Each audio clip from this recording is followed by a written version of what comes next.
Tapi saya pastikan orang kafir pun bisa memahami Quran, yaitu tadi hatta yasma'a kalam Allah. Sayyidina Umar tuh masuk Islam tuh gara-gara dengar adiknya baca Toha, ma anzalna alikal Qur'ana litashqa illa tadhkiratal liman yakhsha tanzilam mimman khalaqal arda was samawati ula ar-rahmanu alal arsis tawa. Itu dia ma huwa bikalamil basar, tidak mungkin seperti ini karangan manusia, itu tidak mungkin. Akhirnya dia Islam. Banyak orang Islam karena diperdengarkan Quran, karena memang notnya sudah unik, makna kualitasnya juga sudah unik, semuanya itu unik, indah. Sampai sekarang pun orang kafir itu orang paling tahu Quran. Makanya Allah mensifati orang kafir itu hasadam min indi anfusihim mim ba'di ma tabayyana lahumul haq. Sekarang sama saya tanya, orang sing tabayyana lahumul haq itu orang faham apa orang tidak faham? Mereka orang kafir itu mengingkari Quran, padahal mim ba'di ma tabayyana lahumul haq, setelah kebenaran nyata bagi mereka. Nyata bagi mereka artinya orang kafir faham apa tidak faham? Faham. Cuma mereka punya penyakit hasadam min indi anfusihim.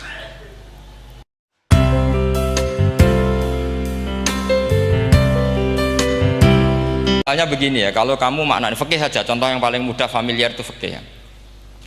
Misalnya kita ngaji Quran, wal mutallaqatu yatarabbasna bi anfusihinna salasata quru. Kalau orang dicerai itu iddahnya itu 3 kali masa nopo suci.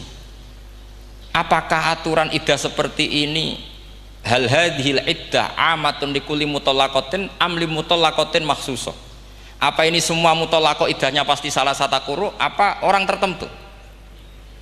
Ya enggak, asal dia mutallaqah pasti iddahnya salasata quru. Anda goblok, Anda salah besar. Kalau misalnya yang dicerai adalah orang hamil, iddahnya apa? Salasata quru apa watil hamli? Watil hamli. Kita butuh ayat lain, wa ulatul ahmali ajaluhunna ayyadna hamlahu. Sama seperti kita ngaji walladzina yatawaffawna minkum wa yadharuna azwajan yatarabbasna bi anfusina arba'ata asyhurin wa asyra. Asal wanita ditinggal mati suaminya, maka iddahnya 4 bulan 10. Apa semuanya demikian? Enggak. Misalnya orang hamil iddahnya biwatil hamil. Artinya kalau Anda tertipu umumatil Quran, berarti Anda sama dengan menghukumi orang ditolak semua iddahnya salah satu guru. Sama misalnya orang sekarang dalil-dalil wa may yatawallahum minkum fa innahu minhum. Kalau berkawan orang kafir, maka dia menjadi kafir. Itu kan fatal. Semua nabi ya berkawan orang kafir, karena dakwahnya memang sama orang kafir. Lo coba, andai kan sampean hafal Quran, itu sama teori itu tuh mungkin menyedihkan. Coba istilahnya Quran, wadhkur akho'at wa ila adin akhawum huda wa ila samuda akhawum. Terus semua umatnya yang kafir disebut akhawum. Akhaw itu artinya apa? Saudara. Mereka ya berkawan sama orang kafir. Makanya butuh analisis fikih untuk maknani wa may yatawallahu minkum fa innahu. Setelah dianalisis fikih, ternyata semua nabi diistilahkan wa ila madyan akhahum syuaiba wa ila adin akhahum huda. Akhaw itu artinya apa? Saudara. Kalau sampean tanya, lalu logikanya gimana? Kata kitab-kitab kan wa in kana dasarin fajanibhu suratan. Kalau ada teman buruk jauhi, kalau teman baik temani. Kalau cara usul fikih gampang, kancanan maling dosa, wong kok kancane maling, tapi nak dakwai maling apik kan? Aku ora ngancani kok dakwai dandani, selesai kan? Ngancani maling elek, nak dakwai maling apik. Demenan rondo elek, nak didik apik kan, itu seperti itu. Nah, ini penting kalau aturakan. Dan di sini ini makanya NU itu punya sejarah panjang, banyak wali-wali yang jadab, yang coro zahir itu kancanan wong fasik-fasik. Orang syariat bingung, ini wali kok berteman orang fasik. Ya kalau kamu bahasakan teman ya masalah, kalau kamu bahasakan ini binaan,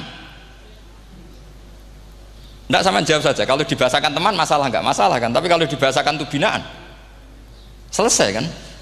Sama, Nabi berkawan orang kafir itu tidak karena berkawan, itu binaan Nabi. Memang Nabi itu jadi Nabi, objeknya adalah mengislamkan orang kafir.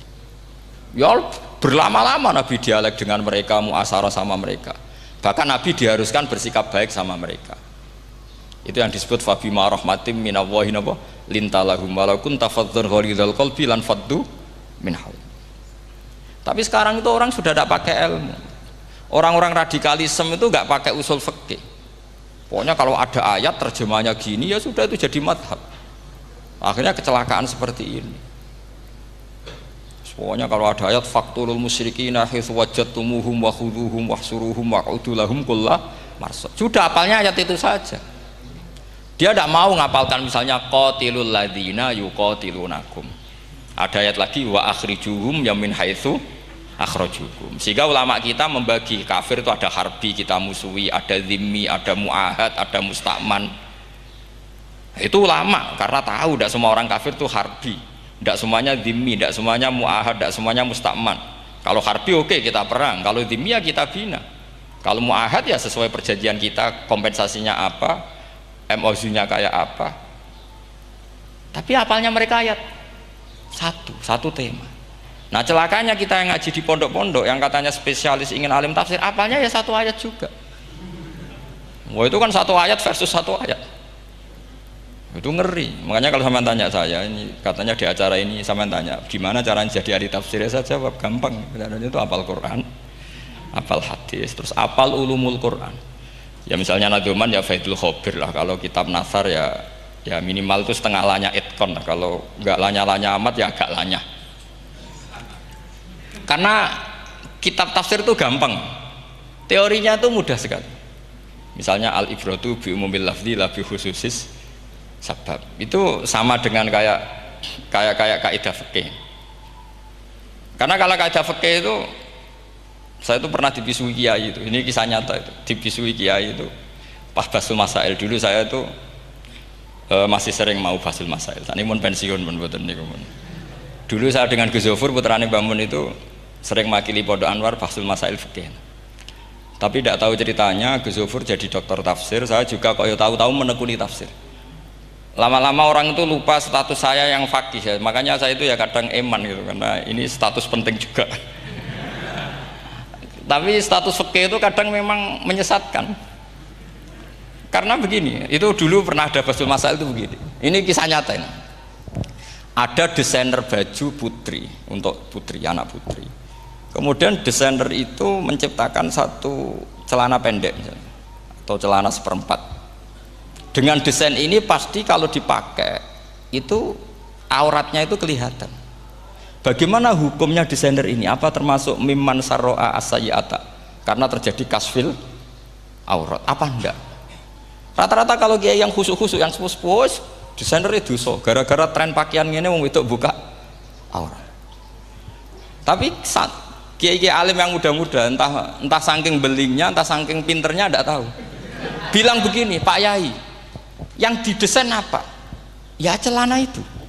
Lalu celana itu fungsinya nutupi apa buka aurat? Ya nutupi. Lu kan lumayan urun nutupi. Kalau haram ya dicopot. Lu kan malah parah itu. Bingung kayaknya. Sampai bilang gini kan. Wah semane.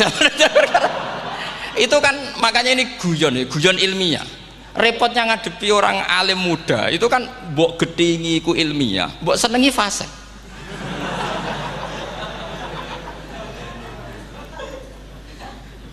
Ketika kiai yang khusyuk tadi tak tanya, kalau desainer katok seprapat, paham gitu? Kau coba yang celana dalam terlalu vulgar itu, paham gitu?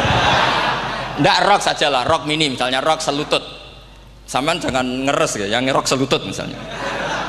Rok selutut itu desainernya kena hukum haram nggak? Sampean jawab saja. Oh haram jadi kiai sepuh, karena dengan desain itu misalnya lututnya kelihatan.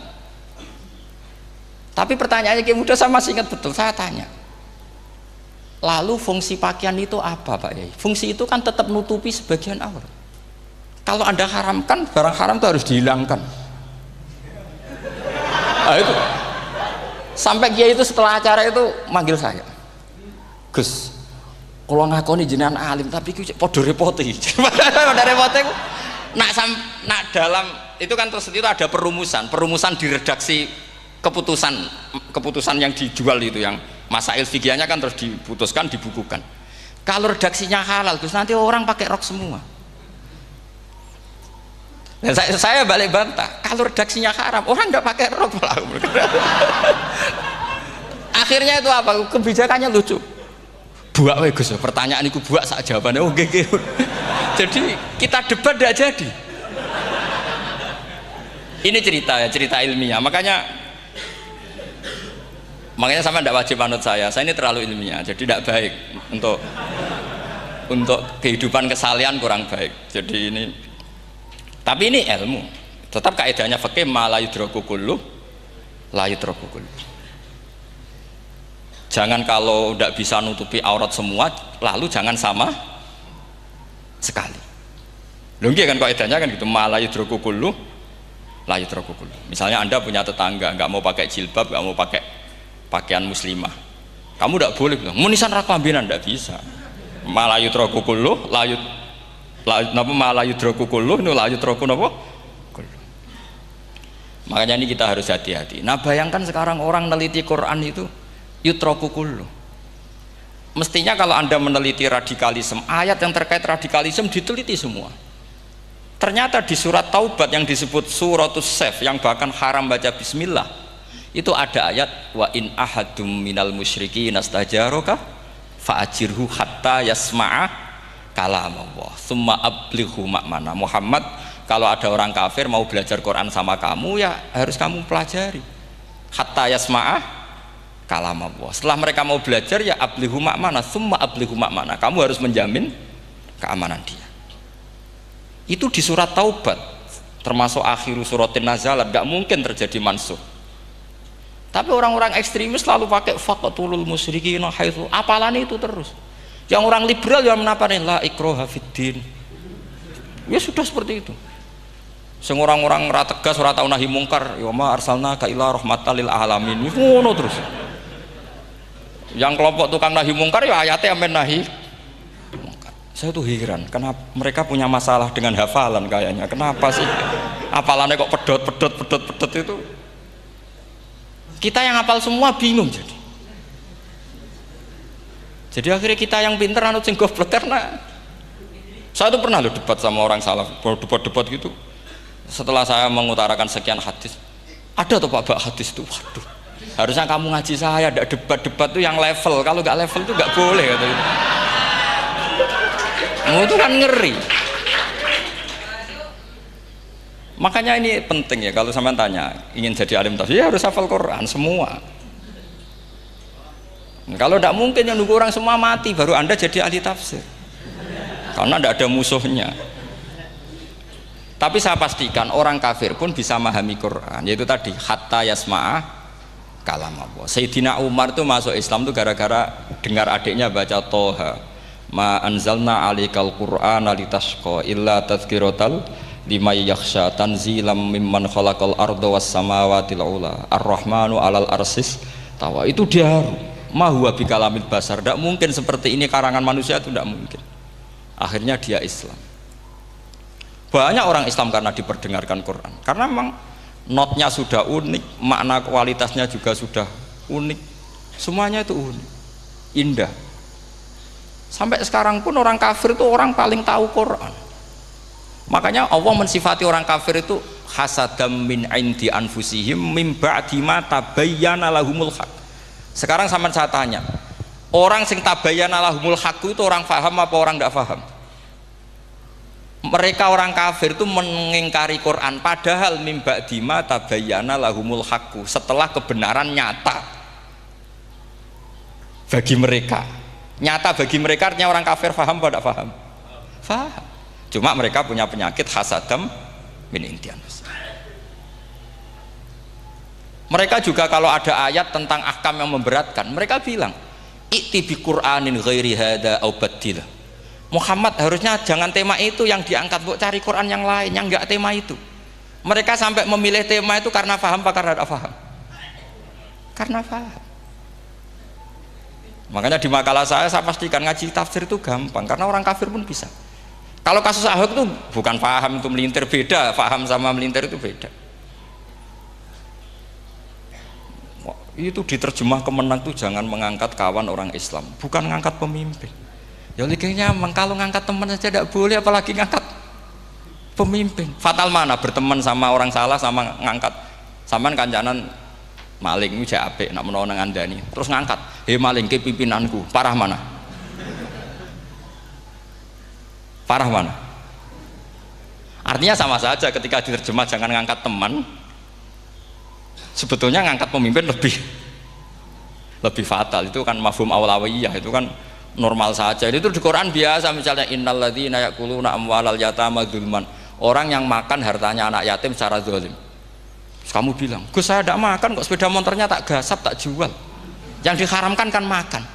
Wah, ya sarap kalau gitu. Maknanya begini, memakan harta anak yatim artinya ifsad. Ifsad itu merusak. Nak ngono ikhraq, membakar atau mencuri sama dengan makan, bal asad, malah kan lebih apa? Lebih apa? Dasar. Jadi yakuluna di situ tuh ba'dul amsilah, sebagian contoh min wujuhil ifsad atau min wujuhil ihlak. Jangan kok karena ayatnya makan, oh yang haram tuh makan, kalau nyuri gak apa-apa. Wah ya fatal.